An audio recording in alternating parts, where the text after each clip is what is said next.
Hi, this is Bill Hansberry, and I'd like to share with you today a case study that I read and did a workshop around when I was working with the Restorative Practices International Queensland chapter. So the case study is from one of my books called Restorative Practices in Schools, Theory, Skills and Guidance.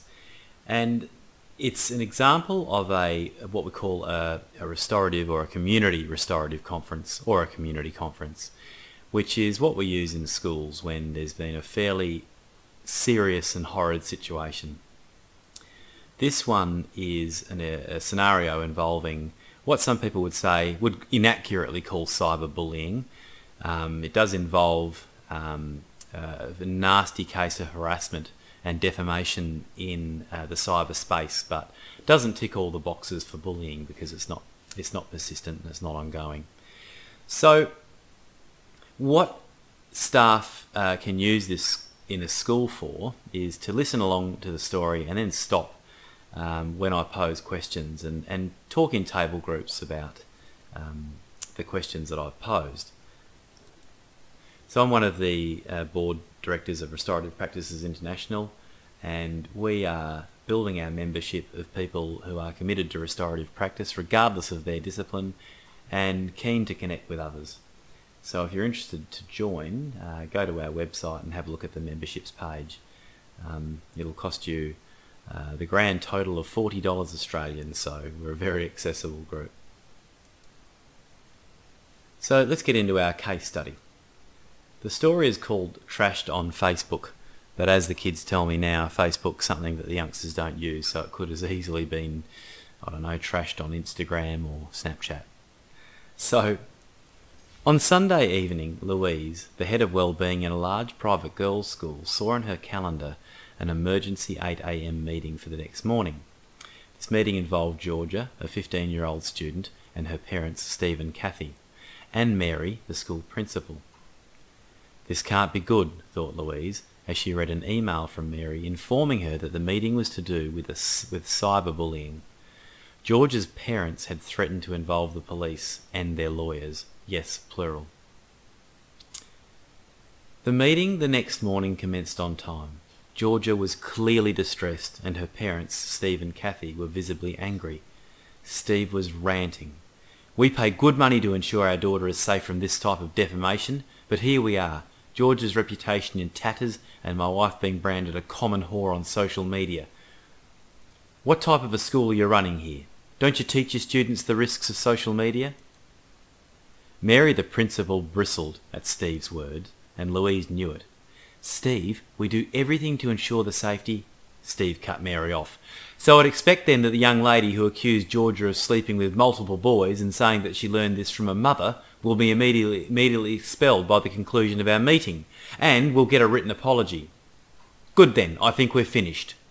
Steve stood up. Kathy, Steve's wife, took Steve's hand and urged him to sit again. Georgia was quietly sobbing at this point. Louise turned toward Georgia and said, "Georgia, this must be awful for you. Tell us, what's happened?" Georgia looked up. Steve reluctantly sat down. Georgia told of how she had learned yesterday of a post that had been written by Erin on Facebook accusing her of sleeping with 3 boys, all boyfriends of girls at the college. Georgia sobbed as she said she knew the boys from a group at the mall, but their girlfriends had been there too, and besides that she'd never slept with anyone, especially anyone else's boyfriends. Steve was on his feet again. Louise knew he was anguished and angry, almost enraged. Steve was a successful businessman and wasn't used to feeling powerless. His little girl was in a situation that no amount of money or influence could save her from, and he didn't have the first idea about what he could do to stop her pain. "Steve, I can't imagine what this is like for you and Kathy at the moment," said Louise. Steve took a deep breath, and Kathy reached into her bag for a packet of tissues. She had tears in her eyes and her arm around Georgia. Her other hand was holding Steve's. She was doing her best job to keep her family steady. Louise understood affect and knew how she had to sympathise with a family that was deeply distressed and fearful. "Yes, I am angry. And Georgia and Kathy are hurt," said Steve slowly, with less volume than before. Louise knew that it was important that Steve had used the word hurt because it was a start towards uncovering the distress and shame at the heart of his anger. "What about you, Kathy?" said Louise. Kathy thought for a moment, looked at Georgia, and then said in a very controlled voice, "I'm not so worried about what was said about me. I can handle that. What concerns me is the effect this will have on Georgia and her friendships." Her voice broke, and she paused to gather her composure as she looked toward the ceiling and blinked to hold her tears at bay. She quickly corrected herself. "We want some answers from Erin." "That sounds perfectly reasonable," said Louise. They all sat in silence for a moment to allow Kathy to add anything she wanted. Louise then turned back to Georgia. "Georgia, what did you think when you first saw this post?" Louise was now in the early stages of preparing Georgia and her parents for a potential restorative conference. Even if a conference was not possible, these were still the right questions to be asking Georgia to help her to start to come to terms with what had happened. Georgia replied, "I went cold all over. I thought, how could she accuse me of doing such an awful thing?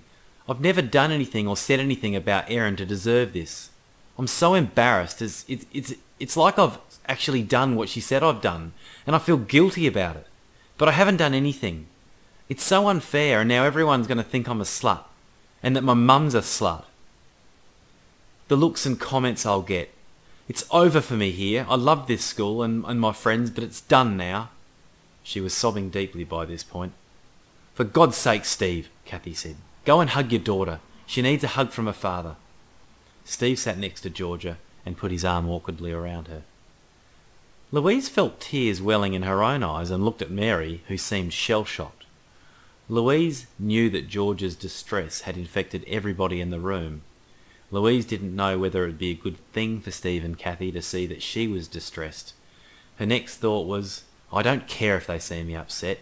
We're all human before anything else." Louise reached for a tissue. Steve saw this. His entire body slumped, and he again let out a long breath and said, "What are we going to do about this?" This time it was a question, not so much a demand. Louise composed herself and looked at Mary. Mary nodded as if to say, "You've got this." Louise addressed Georgia directly. "Your dad's asked a good question, Georgia. I guess from the school's side, there are many things we could do about this. We're not the type of school that's got a one-size-fits-all approach for these types of situations." Louise paused for a moment. "Georgia, I'm going to ask you to think about what might make this better for you. It's a tough question because right now we'd all understand if you think nothing will fix this." Georgia sat up from leaning into her dad and thought for a minute. "I want to know why. I want to know what it did to Erin for her to say these things." "And we want the post deleted from Erin's Facebook account," said Steve. Mary, who had recovered, said to Steve, "Our next meeting is with Erin and her parents, and that's the first thing I'll address." Louise explained to Georgia, Kathy and Steve that there was a process called a restorative conference, where if Erin was remorseful for what she had done, there'd be a meeting of the girls and their parents to discuss the matter and the harm that had resulted. The group would then decide on a way forward together. "What if Erin isn't sorry and isn't interested in doing anything about this?" asked Steve. "Well," said Louise, "in that case, we'll investigate the matter and make a decision about an appropriate course of action. Unfortunately, that won't teach Erin much. In my experience, a restorative meeting is the best way to get answers for the types of questions that you have." She looked at Georgia. "Georgia, what do you think of the idea of sitting in a room, in a circle, with your mum and your dad, Erin and her parents, to talk about what's happened?" "Would it be better than Erin just getting some punishment and then blaming me for telling on her, or doing the same to someone else?" "So if Erin and her parents are open to the idea of a meeting, would you be prepared to give it a try?" asked Louise. "Yes," said Georgia. As the meeting concluded, it was agreed that Louise would be in touch with Steve immediately after her meeting with Erin and her parents about whether a conference with the girls and the parents would be going ahead. It was also agreed that if Georgia, Steve and Kathy weren't satisfied with the outcome of any such conference, they'd be free to pursue the matter in any way they saw fit, and the school would act within the guidelines of its own policies to make decisions at that point as well. Louise explained to Georgia that the conference would be probably tomorrow. She asked Georgia about how she felt about being at school while these rumours were circulating. "I was going to make her stay at home today," said Kathy. "Well, that just makes me look like I'm guilty," responded Georgia. "It's entirely your call as a family," said Mary. "We understand either way. If you decide you want to stay at school, Georgia, we could set you up to work in one of the private study rooms in the library if you'd prefer." "I'd like to do that," said Georgia. "I want to go to pastoral care and see my friends before lessons begin." Louise felt a wave of uncertainty.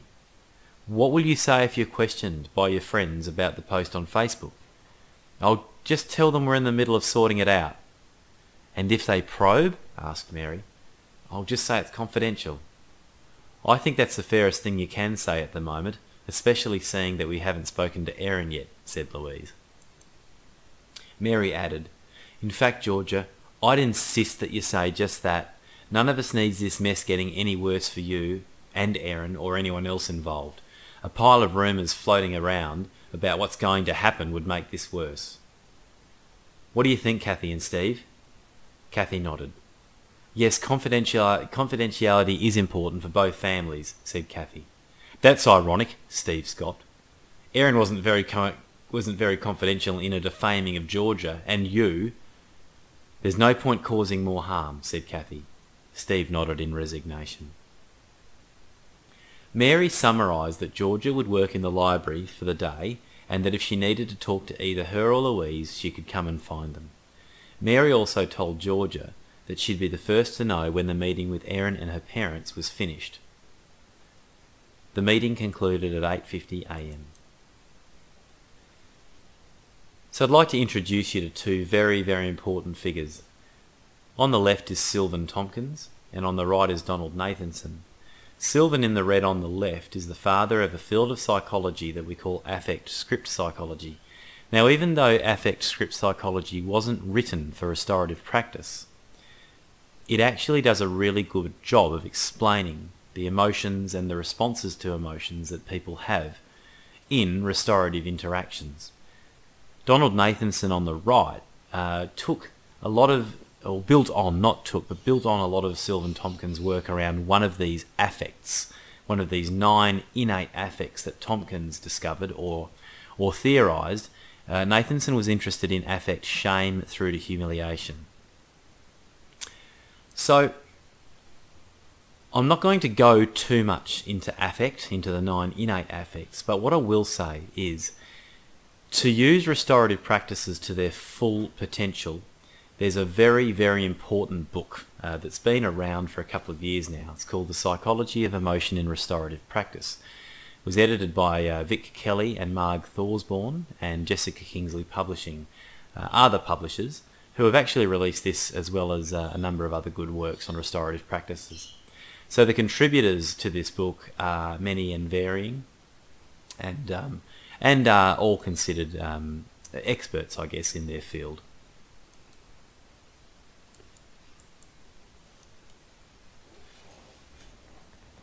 So just give me a minute, I'm having a glitch.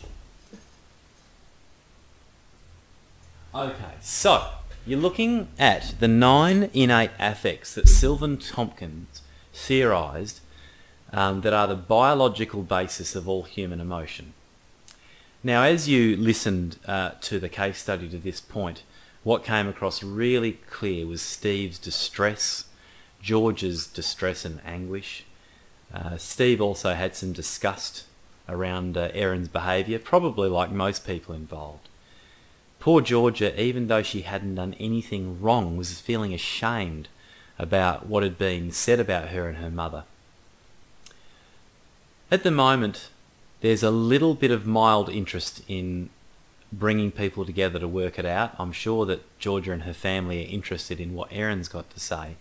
But at the moment, no one's probably seeing how a restorative conference might go, and all need a lot of preparation before coming together. But having said that, Steve and Georgia and Georgia's mum have been partially prepared for a restorative conference. They're open to the idea, if Georgia will take responsibility and her parents will be part of it, they're open to the idea of at least listening to what Erin's got to say. And their main questions are, is she feeling sorry about what she did?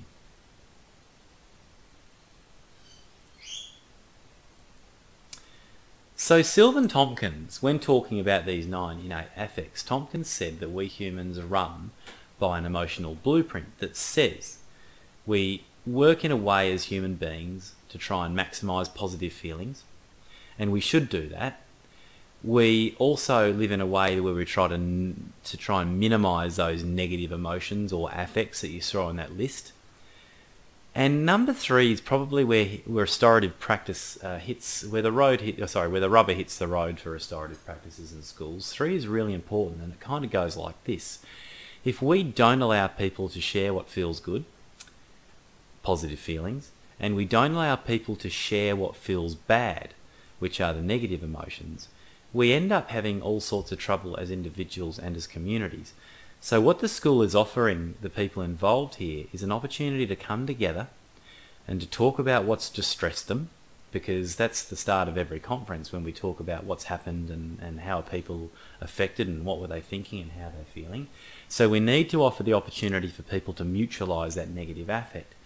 And only then, when people can share the stories of their anger and their worry and their fear about what's going on, only then can they start to get interested in finding a solution to the problem. Because that little blue speech bubble up there above Sylvan Tompkins' head says everybody needs to get back here after stuff goes wrong. Because everyone involved in that scenario, Georgia, Erin and their parents, are now feeling probably all sorts of shades of awful for varying reasons. They're motivated by this emotional blueprint to start to feel good again.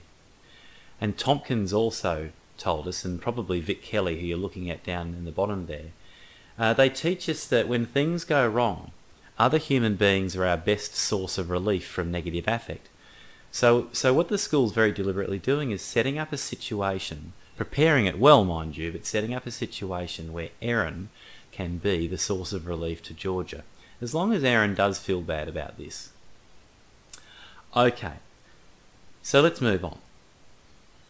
So I've got some questions for the group. If you were listening to the story, you probably could have a good guess at the affects that Georgia is experiencing at the moment, or emotions, if we want to use emotions instead of the word affects. So take a moment and imagine you were Georgia. What would you be going through right now?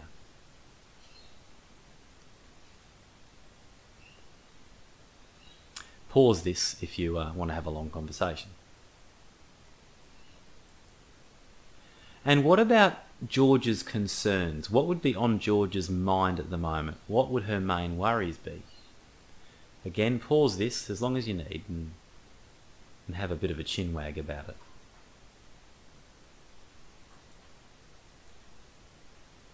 So as the author of this case study, when I was imagining Georgia's concerns, that's probably, I think, a fair summary of what a 15-year-old girl in this situation might be going through. My reputation.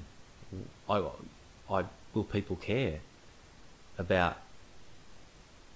will people I care about really think that I've done this? Will I be outcast? Does Erin actually believe what she posted? Why did Erin say these things? So it goes on to concerns about her mum and her family. And what about Steve, Georgia's dad?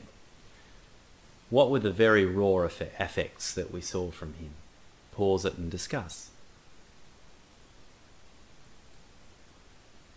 And now this is an interesting question, because Steve's primary emotions that we were seeing were actually a mask or a cover for more deeper, much more vulnerable feelings. So the question is, which emotions or affects is Steve hiding behind other emotions?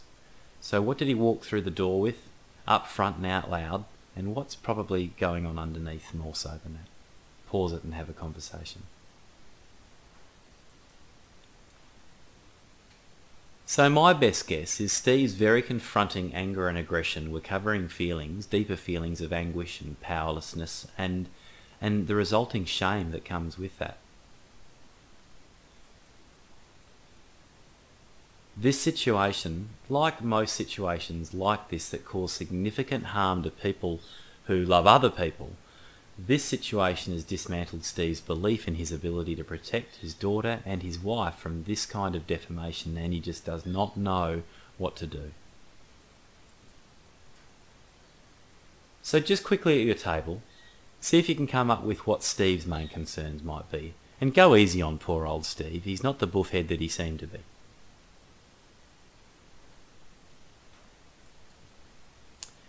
So this might be a list of Steve's concerns, and they mostly revolve around Georgia and her fitting in and staying at the school, her mental health. And Steve's also got some questions, even though he'd love to take Georgia on face value about her denial of Erin's comments. Steve, in the back of his mind, may have, is my little girl telling the truth? He's concerned about the social fallout for his wife Kathy, and he's probably concerned about his family standing within the school after this.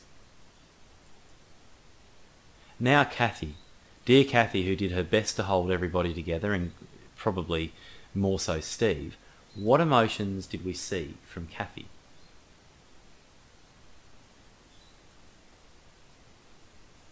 And what might Kathy's concerns be in this situation? You might remember Kathy said, "I'm not so worried about what was said about me, but I'm deeply concerned about what was said about Georgia."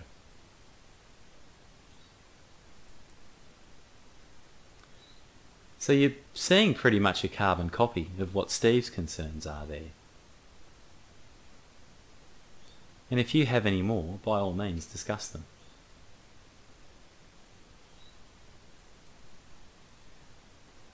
Now, you see, this isn't just an emotional situation for Georgia and her family. Louise and Mary are right in the middle of this as well. So what emotions do you think Louise and Mary might have about the fact that the incidents happened in the first place? And the meeting with Georgia, Steve and Kathy, what types of emotions did we see from Louise and Mary in that situation?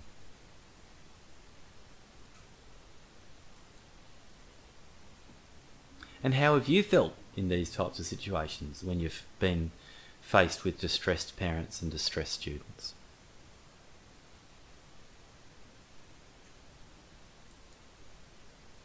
Okay, so what might be Louise and Mary's concerns? Well, let's have a look. You could probably imagine. We put our professional hat on for this, but the emotions are the same, whether we're acting as professionals or we find ourselves personally involved, and sometimes the line is blurry. So, the school's probably fearful about what it means for its own reputation, the fallout in the community. There's a very real possibility at this stage that Steve could involve police and lawyers. There could be, some kind of legal formality. What would this mean for the girls involved and the families? What if something like this ended up in court? What would be the expectations of the school board and the community if this somehow became public? On slow news days, schools should be fearful because these types of things can get out. And what if the media did get hold of it and made something of it? So, up to this point, Louise has handled the preparation of Georgia and her mum and dad quite masterfully. So I want you to have a chat with the people around you and agree on 3 things that Louise did or said that helped Steve, Kathy and Georgia navigate their emotions constructively.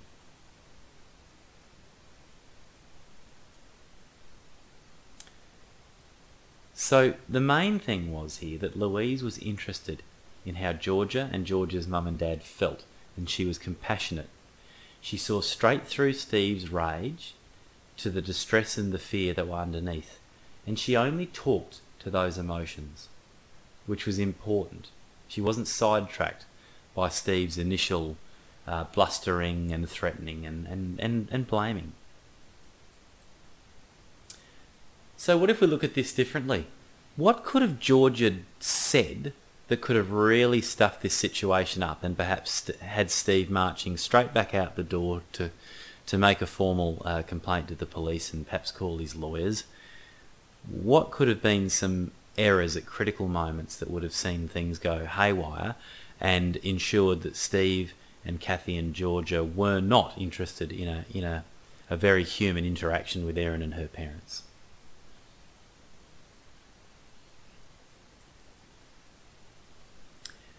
So what Louise was doing was she was allowing those involved to work to their emotional blueprint. She didn't stifle or shut down Georgia, Steve, or Georgia's mum as they expressed their anguish and their distress and their shame. She let that run, and that was really important. So she was doing number 3. She wasn't putting anyone in a situation where they had to inhibit their affect. So, as we said before, everyone involved in this type of stinky situation, they're driven by this emotional blueprint to start to feel good again. So everyone wants to get back to that number 1, which is maximising positive affect. Louise has encouraged everyone to express their negative emotions in a safe place and has responded compassionately to that, which has seen Steve in particular come down a little bit. And as we covered before, when those negative feelings are expressed, they can be metabolised and people can start to deal with them and then get interested in what might start to fix this. So this handsome devil is Vic Kelly, who's just written his latest book called The Upside of Shame, which I hear is very, very good, and I've ordered my copy already. Anyway, Vic Kelly would say something like this to explain why Steve has settled and why we have a family who were originally furious, why we have a family now who are in a slightly amenable place to having to being in a position to listen to what Erin's got to say at very least.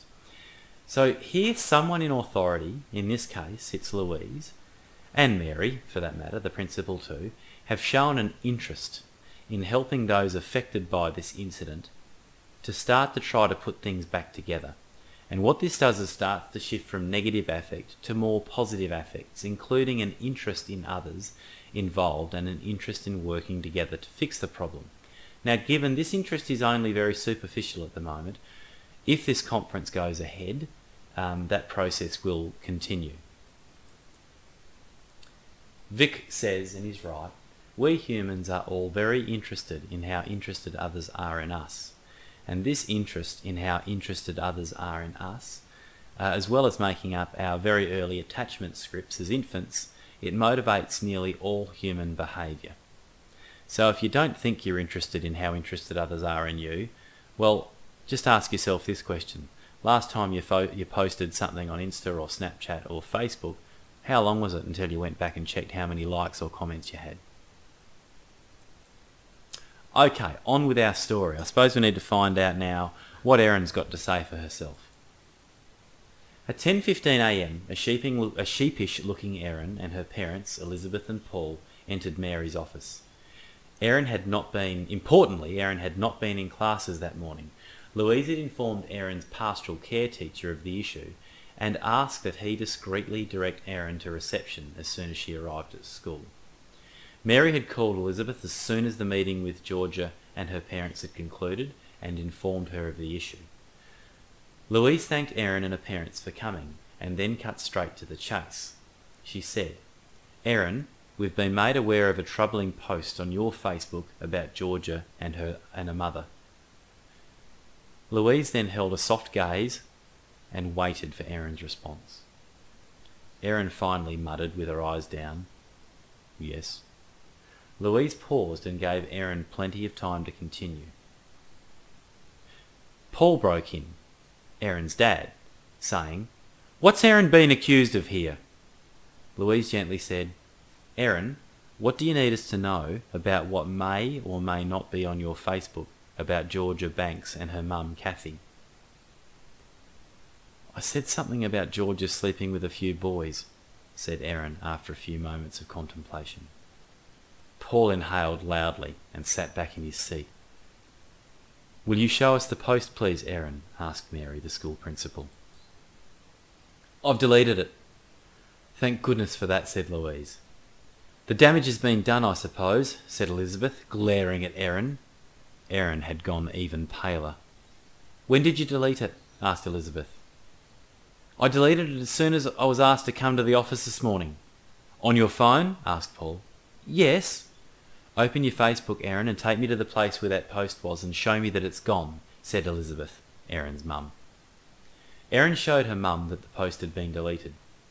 "Do you mind if I have a look too?" asked Louise. Erin showed both adults. There was no sign of the post. "Georgia and her parents must be furious," said Paul, Erin's dad. "Yes, they're very concerned and they have some questions for Erin, but I think they're mostly interested in this mess being sorted out," said Louise. "What questions?" asked Erin. "Well, Erin, what types of questions would you have if you were Georgia?" asked Mary. Erin paused for a moment, looking at her feet. "Oh, I'd want to know why." "You've got it, Erin," said Mary. "That's exactly what Georgia wanted to know when we met with her and her parents this morning. Her mother was mostly concerned for her, but she might also wonder what she did to be talked about in the way she was in your post." Elizabeth cut in saying, "Oh God, Erin, what did you write?" Tears began streaming down Erin's face. Louise stood up and moved next to Erin with a box of tissues and gently said, "Erin, those awful feelings you have now are what are going to help you fix this. Start by telling us exactly what the post said." Erin sobbed. "Take a moment, Erin. Would you like a glass of water? My mouth goes pretty dry when I feel bad about something I've done," said Louise. Mary was already there with a glass of water when Erin looked up. Erin had a sip and then put the glass down on the table. "I said that Georgia had slept with Ali and Emma's boyfriends and that she probably learned this kind of boyfriend stealing from her mother."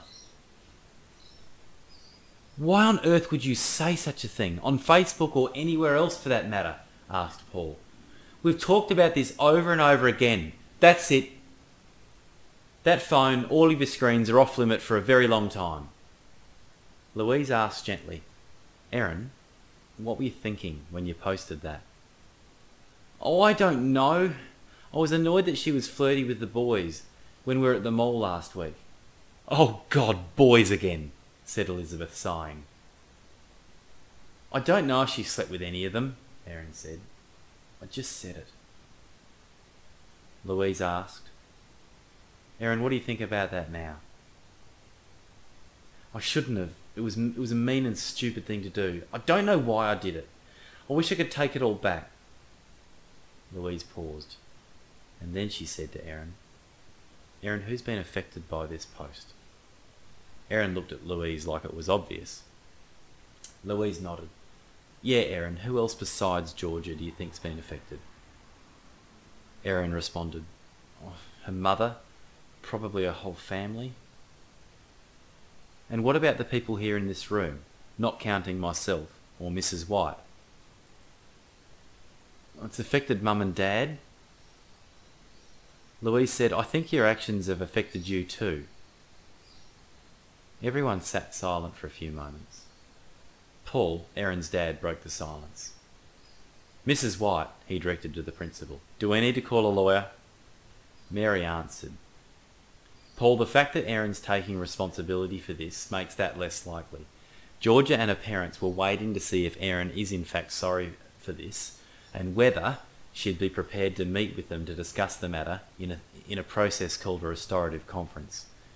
Now, you'd both be present at this conference or this meeting to support Erin, of course, and the purpose of the conference would be to talk about what's happened, who's been harmed, and how we can, and then to see what we can do to minimise the damage." Louise looked at Erin. "Erin, the type of meeting Mrs. White's talking about is a bigger version of the small restorative chats that we use when things go wrong among girls here." "Yes, I knew that as soon as you asked me what I was thinking." "Then I've got another question for you," said Louise. "How do you think this has been for Georgia?" It's probably been awful. She's probably feeling like everybody thinks she's a slut. Well, that's pretty much what she said this morning, added Mary. Are you prepared to meet with Georgia and her parents as soon as we can arrange it? Asked Louise. Yes, said Erin. Erin, it'll be a tough meeting for you, said Louise. It needs to be tough, said Elizabeth, Erin's mum. Louise was relieved that Erin's parents hadn't jumped to her rescue. The fact that the school's intention was to get Erin to take responsibility for her actions and not to punish her was part of the reason that Steve and Kathy were supporting the school's course of action.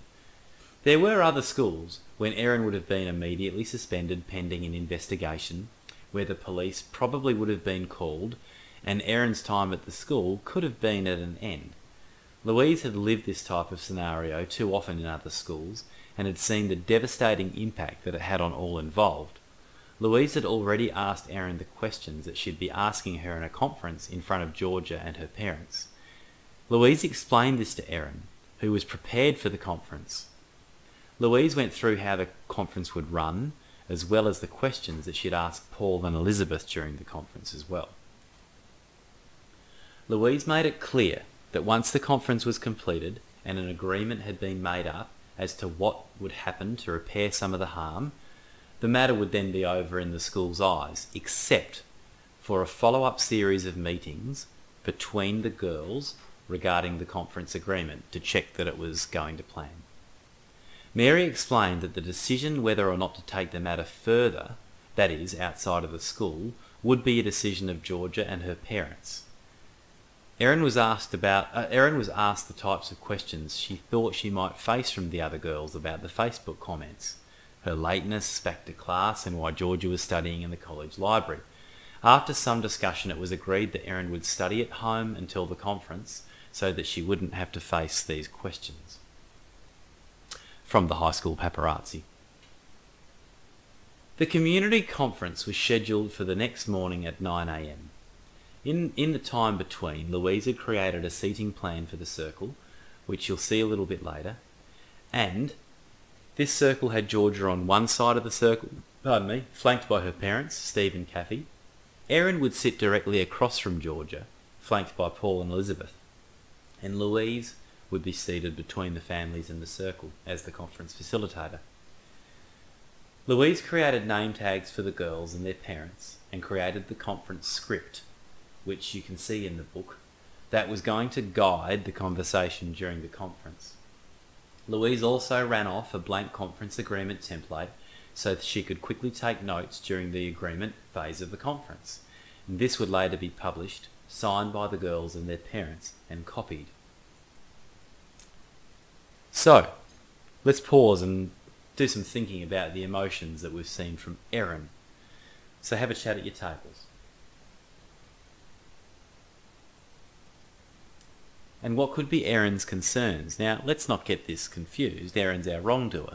But you see, the thing about situations like this is it involves strong negative emotions on both sides of the equation, and also sets up a lot of worries that need to be taken care of and worked through. So what might be Erin's concerns? Well, if you can put yourself in Erin's shoes, Erin's concerns could go like this. Probably not necessarily in this order, but we all do know teenagers. Number one, will I lose my phone? How much trouble am I in for all this, and will I be expelled? Will my friends see this as a real bitch act, and will they hate me for it? Will the police be involved? Could our family or could my parents be sued? So what emotions have we seen from Erin's mum and dad, Elizabeth and Paul? So pause and have a bit of a natter. And what could be, if you were Erin's parents, what would be your concerns in this situation? And they could be something like this. Number one, how could our daughter do such a thing? We haven't raised her to behave like this. What must this be like for the other girl and her family? Will they involve the police? Will there be formal police action? Will Erin be asked to leave the school? What will this mean for Erin's future? Would any school have our daughter after this? Oh, what kind of effect will this have on her future employment options? Seeing these days employers check Facebook history and this type of thing. So I've got some questions for the group. What did Louise say that made it more likely that Erin would do the brave work of facing up to Georgia and her parents in a conference?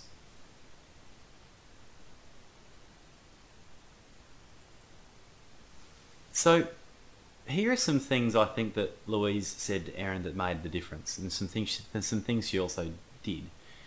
She said, "Erin, what do you need us to know about what may or may not be on your Facebook about Georgia Banks and her mother Kathy?"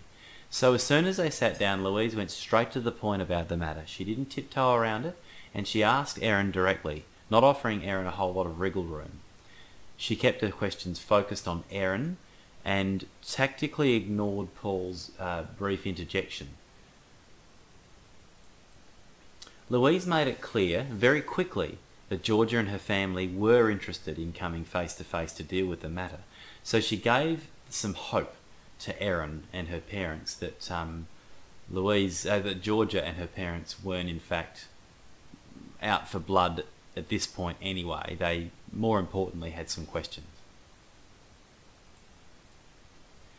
Now Louise seized a teachable moment also to compassionately explain to Erin in front of her parents that those awful feelings that she was having were shame, and they were appropriate emotions for her to be having, because those were the emotions that were going to motivate her to fix this situation. So you might remember Louise stood up and moved to Erin with a box of tissues. That was the point where I lost my way in the slides, and said, "Erin, those awful feelings you have now are what are going to help you fix this. Start by telling us exactly what the post said."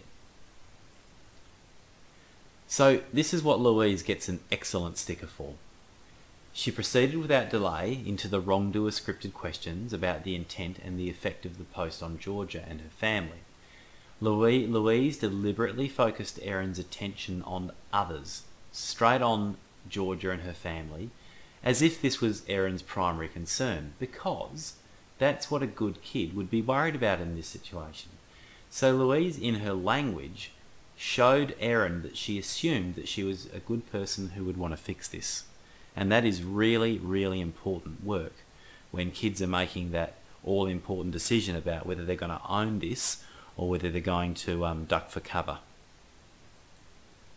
Now Mary made a good move by quickly getting a glass of water for Erin when Erin was in the depths of her shame and stink about what she had done.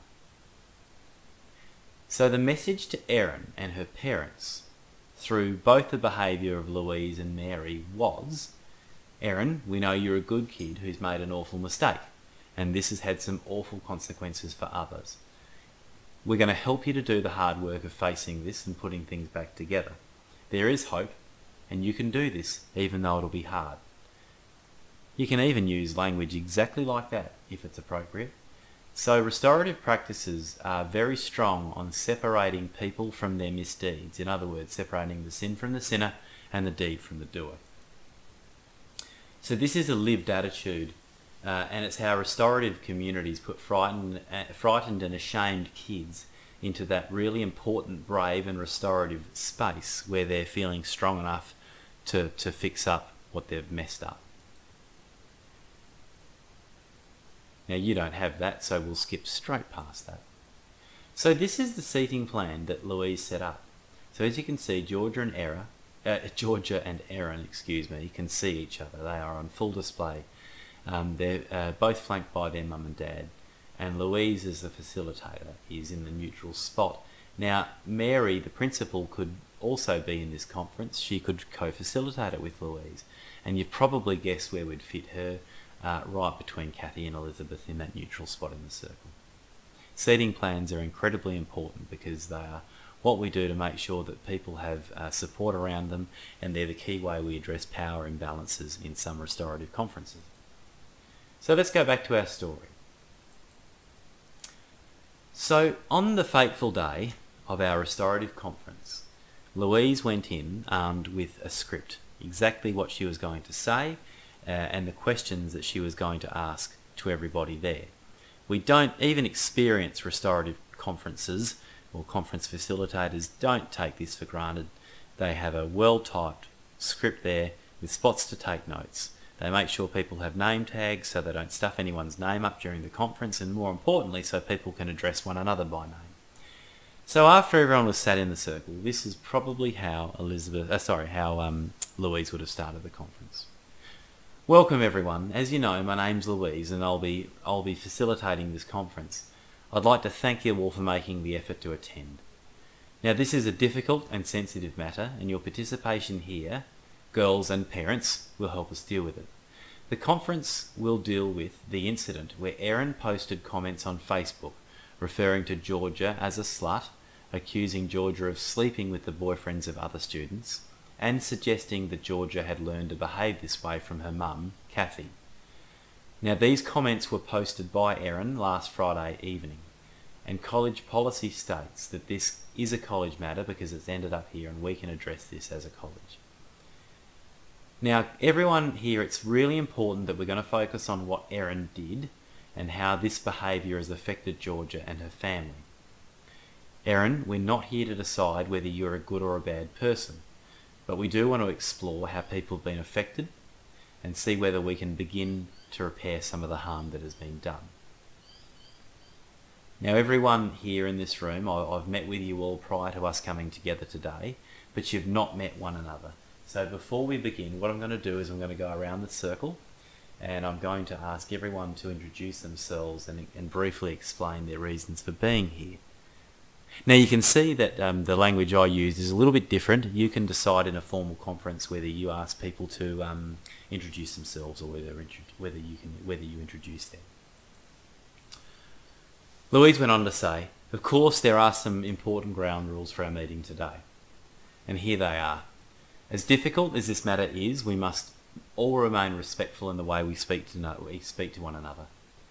We'll take turns to speak, and you'll know it's your turn because I'll ask you a question. Sorry for the bang. There'll be no interruptions. If you need to leave the conference for a moment, please tell me and I'll arrange that. And if at any point I feel like this is making matters worse, I'll call an end to this conference and we'll have to explore other ways of addressing the matter. How do those rules sound to everybody? So at this point, Louise would actually make eye contact with everyone in the circle and wait for some acknowledgement or invite any comments. Then she went on to say, now everyone is going to get a chance to be heard, so this means we're going to be here for at least an hour. We should be done no later than an hour and 30 minutes. So then Louise turns directly to Erin and says, Erin, you've admitted your involvement in this incident.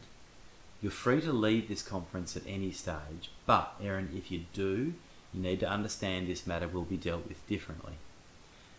Now, if we can finish this today, this matter will be finished when the conference is over and when you've completed what people ask you to do to repair the harm. Erin, is that clear? And she'd wait for some acknowledgement from Erin. So, the full restorative conference script that Louise uses in this situation is on pages 202 to 204 of this book here. And the actual agreement that the girls come up with is on page 205. So we'll skip forward to the closing of the conference, where Louise would say, in closing the conference, I'm now going to record the agreement that has been reached by all of you here, and this will formally close the matter, subject to the completion of the agreement.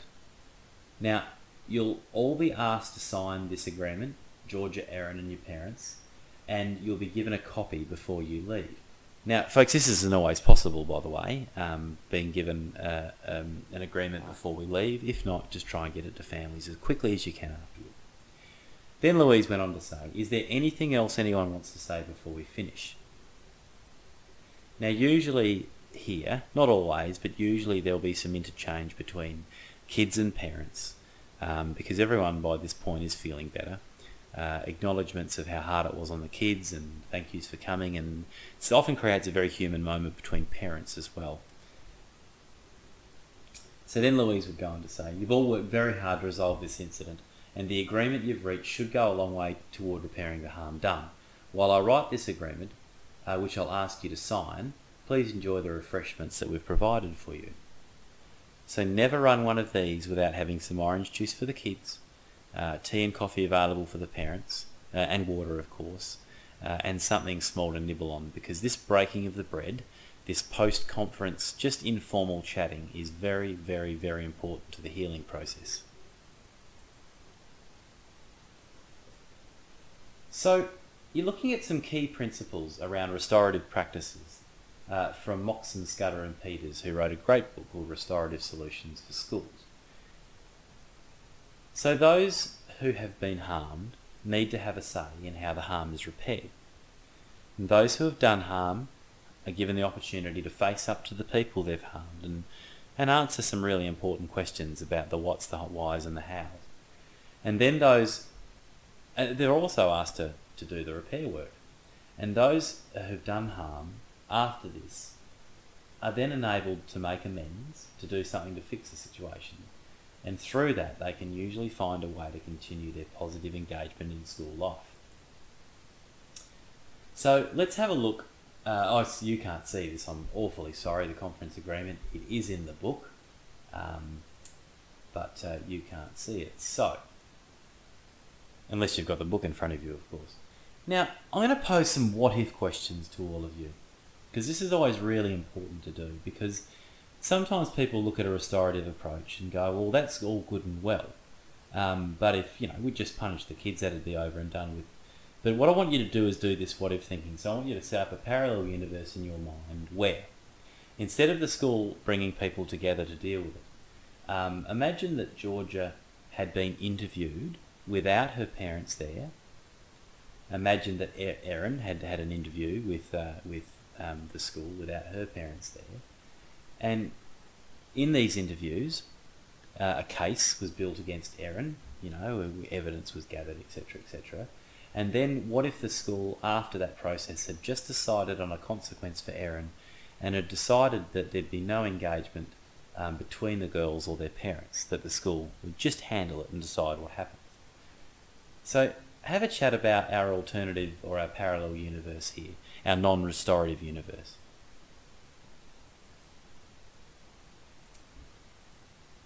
Restorative schools, when things go wrong, don't ask what's happened, who's guilty and what punishment do they deserve. Restorative schools immediately start asking questions about outcomes. What outcomes do we want for the girls involved? What outcomes do we want for the girls' parents? And what outcomes do we want for our school out of this? Can something positive come from this situation? And when we do this outcome thinking, we tend to be leaning immediately more in a restorative direction. Good restorative practice is probably 20% inspiration and about 80% perspiration, because this conference was just the start of a process between Georgia and Erin, because what comes out of this conference is a formal, written, documented, signed agreement, which will have some conditions on it about how repair will be harmed, and it'll also have probably some commitments from Erin about her conduct from now on. And this stuff needs to be followed up, because we are actually teaching kids to think restoratively when we do this work, and this takes effort and time. You're looking there at the grab and go circle time kit that Jane Langley and I wrote to work with primary age kids. I can see we wrote for 13 sessions for junior primary, but there are teachers all over the place using this to promote restorative thinking with even older students. So we're trying to help kids think the right ways about this type of thing. So what do we need to know about the formal conference agreement that would have come out of this conference?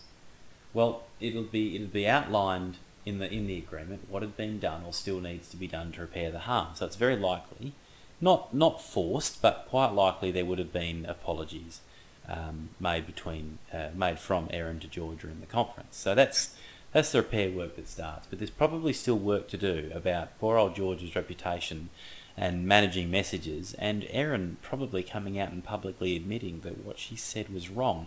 And we also need, in a situation like this, when a kid is made so vulnerable by saying to the community, I made this up, we also need to build some safeguards into poor old Erin, because there could be some social fallout for this.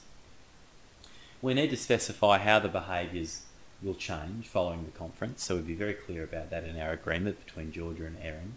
And also we'd outline agreed actions that the school would take if Erin, for some reason, didn't keep her end of the bargain, didn't continue the repair like was documented in the agreement. And then these agreements have the people named who would monitor the agreement. And then there would be dates set to bring Georgia and Erin, and possibly the parents, depending on time, but back in to just sit down periodically, and where Louise would basically say to the group, how's our agreement going? So reviewing agreements with students, this is the 80% perspiration bit. The conference is only the beginning of the healing when things like this go wrong, and the school will shift from managing the actual incident to managing the relationships between the people who became caught up in the incident.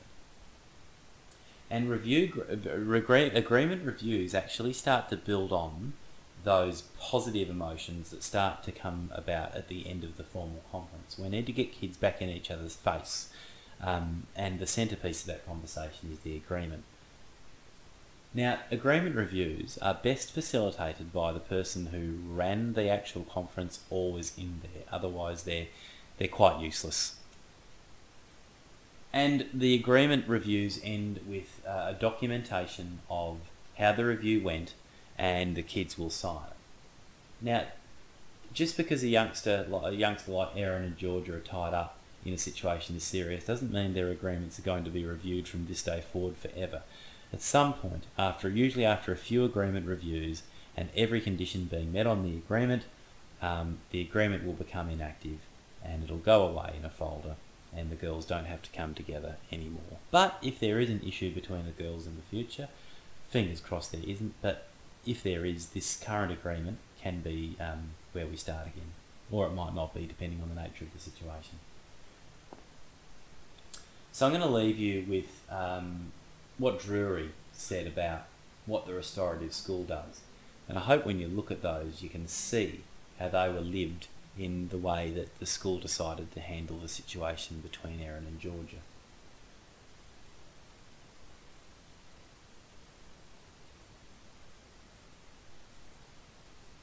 And we'll finish with Martin Luther King, because the reason I put this up is not because this work is revolutionary, but this work is not for the faint-hearted. This business of giving people opportunities and space to be human with each other in awfully distressing moments is incredibly worth it, but it can seem like it's not the easy option. So Martin Luther King would say, cowardice asks the question, is this safe? Is it safe to bring people together well prepared in a conference? Expediency asks the question, is it politic? Vanity asks the question, is dealing with incidents like this popular? But conscience asks the question, is it right? And Martin Luther King said, there comes a time when one must take a position that's neither safe, nor politic, nor popular, but one must take it because it's right. And I'm a firm believer when things go wrong like this, we need to involve the people most directly affected. So I hope you've benefited from listening to this case study.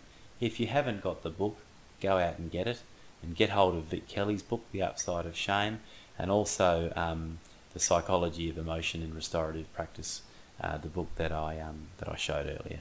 So thanks very much.